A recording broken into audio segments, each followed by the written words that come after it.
म यहाँनिर सिलेक्ट गर्छु RAM टाइप गर्छु अनि त्यसपछि मैले यहाँनिर ड्रप डाउन लिस्टलाई सिलेक्ट गर्छु यहाँनिर तीनटा अप्सन आएको छ म कुनै पनि सिलेक्ट गर्छु यसरी गर्दाखेरि मैले बाबुरामसँग रिलेटेड कन्ट्याक्ट नम्बर यहाँनिर देख्न सक्छु अर्थात् मलाई चाहिदैन भने अर्थात् मैले अरु पनि कन्ट्याक्टहरु सर्च गर्नुपर्ने हुन्छ भने यहाँ जान्छु र यहाँबाट मैले पनि फाइन्ड गर्न सक्छु जसरी मैले आमिर विवेक किरण सिलेक्ट गर्छु यसरी नै हाम्रो कन्ट्याक्टको नामबाट हामीले कन्ट्याक्ट नम्बर फेला पार्ने गर्छौं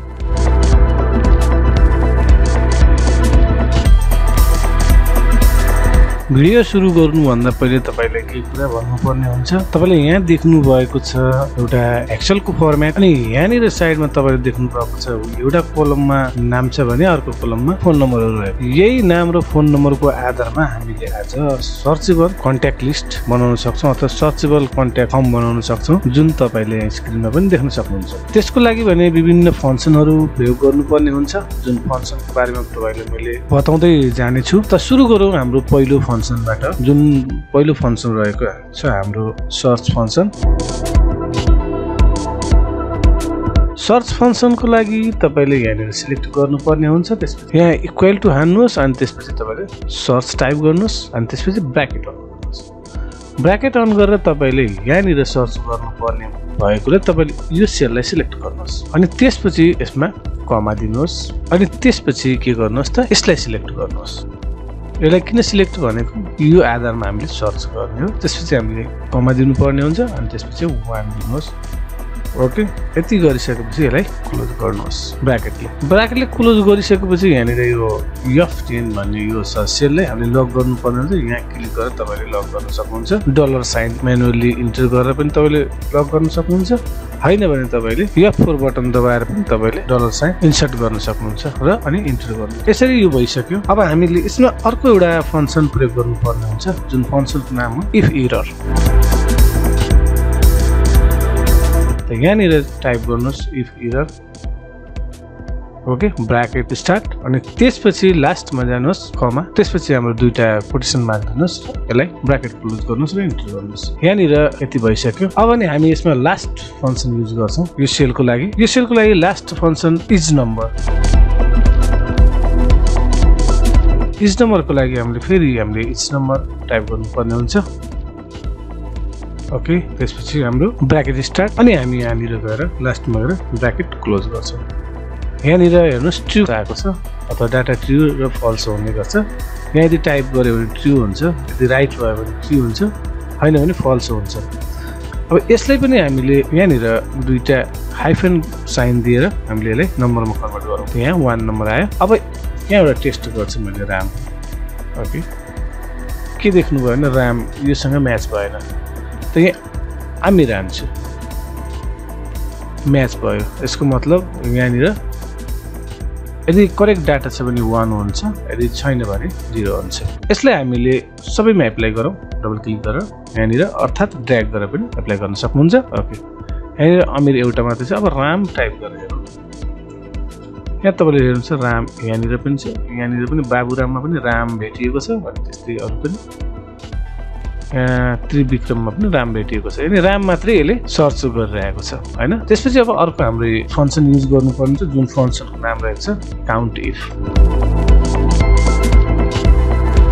इक्वल टु दिउँ काउन्ट इफ टाइप गरौँ ओके त्यसपछि ब्र्याकेट स्टार्ट अब त्यसपछि हाम्रो काउन्ट इफमा यसलाई काउन्ट गर्नुपर्ने हुन्छ त्यसको कारण हामीले यसलाई सिलेक्ट गरौँ अनि त्यसपछि यसलाई लक गरिदिउँ यहीबाट ओके लकको लागि मैले तपाईले पहिले पनि भनेको छु म्यानुअली पनि इन्टर गर्न सक्नुहुन्छ अर्थात् तपाईले यसरी सिंगल पनि F4 दबाएर गर्न सक्नुहुन्छ त्यसपछि हामीले यसलाई कलम साइन दिउँ त्यसपछि फेरि यसलाई सिलेक्ट गरौँ ओके त्यसपछि हामीले कमा दिउँ फेरि अनि 1 दिएर ब्र्याकेट क्लोज गरौँ ओके इन्टर अब यसमा एउटा इफ फंक्सन लगाऊ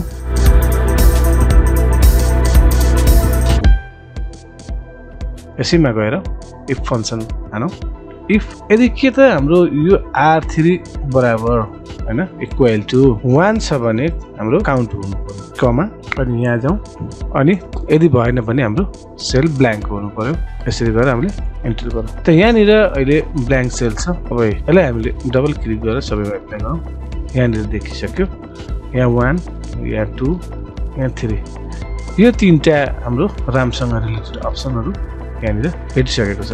अब हामी लास्ट फङ्सन युज गर्छौँ यसमा, जुन हाम्रो यो सेलमा गएर गर्नुपर्ने हुन्छ।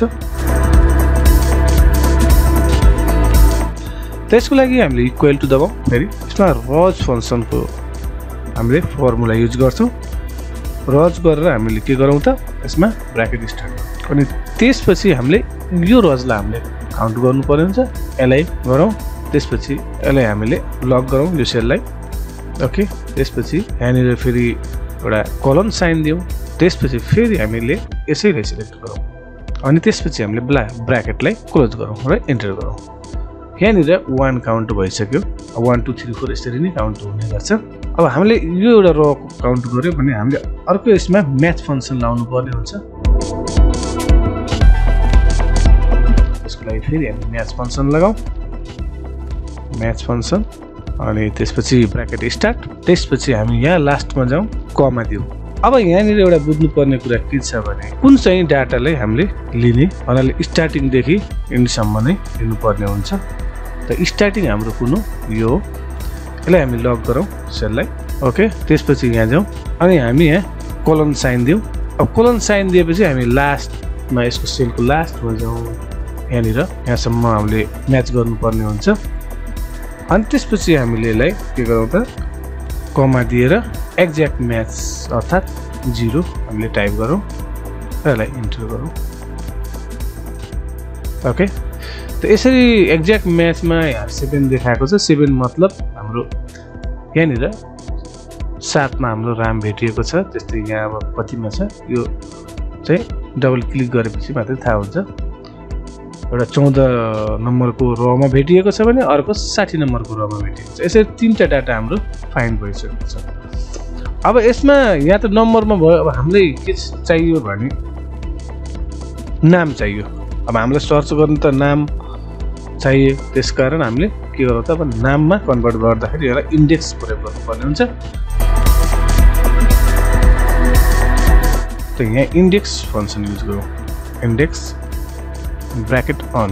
जहिले पनि ब्राकेट अन हुन्छ एउटा फर्मुलादेखि अर्को फर्मुला जानु पर्दाखेरि। अब हामी यो नामलाई सिलेक्ट गरौँ, नामसँग म्याच गरौँ E3 अनि यसलाई हामीले लक गरौँ।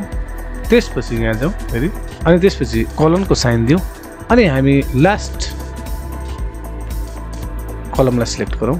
ओके, यसलाई पनि हामी लक गरौँ अनि त्यसपछि हामी कमा दिउँ। त्यसपछि हामी यसलाई इन्टर गरौँ।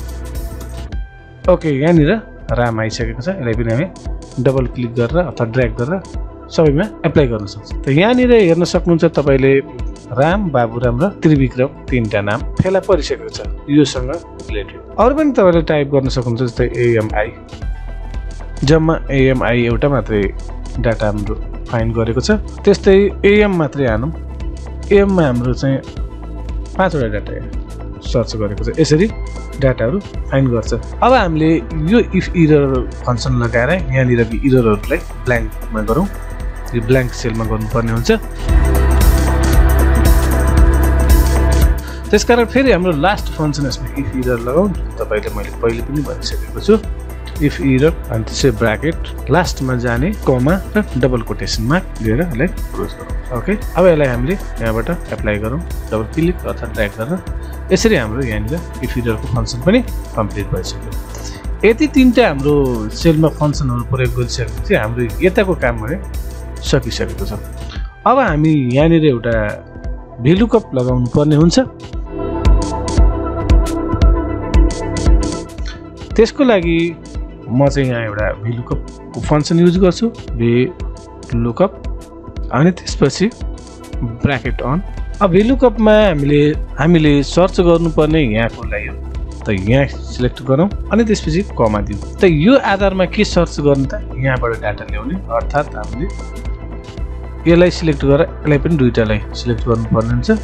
2टा सिलेक्ट गर्दाखेरि यहाँ हेर्नुहोस् हामीले यहाँनिर कमा दिएर 2 लेख्नुपर्छ। 2 लेखिसकेपछि हामीले फेरि कमा दिएर के गर्नु त, एक्ज्याक्ट डाटा या जे हाले पनि 0 नै टाइप गर्नुपर्ने हुन्छ। अनि त्यसपछि यसलाई ब्राकेट क्लोज गरौँ अनि इन्टर राम हानौँ। रामसँग हाम्रो रिलेटेड आइसक्यो। तर अब राम हानेर हामीले तीनटा अप्सन देख्नु पर्ने हो। रामसँग रिलेटेड त यहाँ बाबुराम पनि छ, त्रिविक्रम पनि छ। त यो अप्सन देख्नको लागि हामीले डाटा भ्यालिडेसनमा गएर हामीले केही कुराहरू हामीले फिक्स गर्नुपर्ने हुन्छ। त फिक्स गर्नुभन्दा पहिले हामीले यहाँको इफ इरर फङ्सनलाई हटाउँ, जुन यहाँ रङ डाटा टाइप गर्दा यहाँ इफ इररको फङ्सन लगाएर यसलाई क्लियर गर्न सक्छौँ। यसलाई इफ इरर हानौँ, इफ इरर ओके। त्यसपछि हामीले लास्टमा गएर कमा अनि त्यसपछि दुईटा कोटेसन मार्क र क्लोज गरौँ। अब यो इफ इररबाट हाम्रो यहाँको डाटा क्लियर भयो। यदि रङ भएको खण्डमा हाम्रो डाटा यहाँ भिजिबल हुँदैन। अब यसलाई पनि म क्लियर गर्छु है। अब यहाँ राम हानेर म हेर्छु ओके। अब यसलाई हामी सर्चेबल कसरी बनाउने भने हामी यहाँनिर जाउँ, डाटामा जाउँ। डाटामा गइसकेपछि हाम्रो डाटा भ्यालिडेसन भन्छ, यहाँ क्लिक गरौँ। यहाँ क्लिक गरिसकेपछि यहाँनिर सेटिङमा गएर तपाईँले लिस्ट गर्नुहोस्। लिस्ट गरिसकेपछि यसलाई सिलेक्ट गर्नुहोस् र तपाईँले कतिवटा सेलसम्म तपाईँले डाटा भिजिबल गराउने हो यहाँनिर तपाईँले सिलेक्ट गर्न सक्नुहुन्छ। मैले यहाँ 10वटा मात्रै डाटाहरू सो गर्न चाहन्छु, त्यसै कारण मैले 10वटा सेल मात्रै सिलेक्ट गरेँ। तपाईँले पुरै सिलेक्ट गर्न चाहनुहुन्छ भने पुरै पनि सिलेक्ट गर्न सक्नुहुन्छ। यहाँ 10वटा सिलेक्ट गरेँ। अब यसलाई यहाँ जाउँ, इनपुटमा जाउँ। इनपुट म्यासेजमा यसलाई अनचेक गरौँ र अलर्ट म्यासेजमा पनि हामीले यसलाई अनचेक गर्नुपर्ने हुन्छ। त्यसपछि हामी ओके गरौँ। अब यहाँनिर ओके गर्दाखेरि यहाँनिर एउटा ड्रप डाउन लिस्ट बनेको छ। अब यसलाई क्लियर गर्छु म। ड्रप डाउन लिस्टबाट यहाँ 10वटा मात्रै डाटा हाम्रो भेटिएको छ। 10वटा मात्रै हामीले फिक्स गरेको भएर 10वटा मात्रै डाटा भेटियो। हामीले सबैलाई लिन पनि सकिन्छ होइन, त्यो तपाईँको विचार हो। अब हामी यहाँ राम भनेर टाइप गरौँ, RAM, अनि यसलाई ड्रप डाउन लिस्टले क्लिक गरौँ। यहाँ हेर्नुहोस् राम, बाबुराम, त्रिविक्रम तीनटा मात्रै अप्सन यहाँ छ। जुन तपाईँलाई चाहिन्छ त्यो सिलेक्ट गर्नुहोस्। त्यही नामसँग रिलेटेड हाम्रो कन्ट्याक्ट नम्बर भेटिने गर्छ। यसरी हामीले कुनै पनि सर्चेबल कन्ट्याक्टहरू तयार पार्न सक्छौँ। अब यसमा अलिकति मैले लास्टमा तपाईँलाई एउटा जानकारी गरौँ। अब यहाँनिर डाटा भएपछि यो डाटा हामीलाई पर्दैन। यो नपर्ने भएपछि हामीले के गरौँ त, हाइड गरिदिउँ यो सेललाई। यसरी हाइड गरिदिउँ सबै सेललाई होइन। यसलाई म क्लियर गरेर यसरी हामीले कुनै पनि सर्चेबल फङ्सन युज गर्न सक्छौँ। आजको लागि पनि यति नै, धन्यवाद।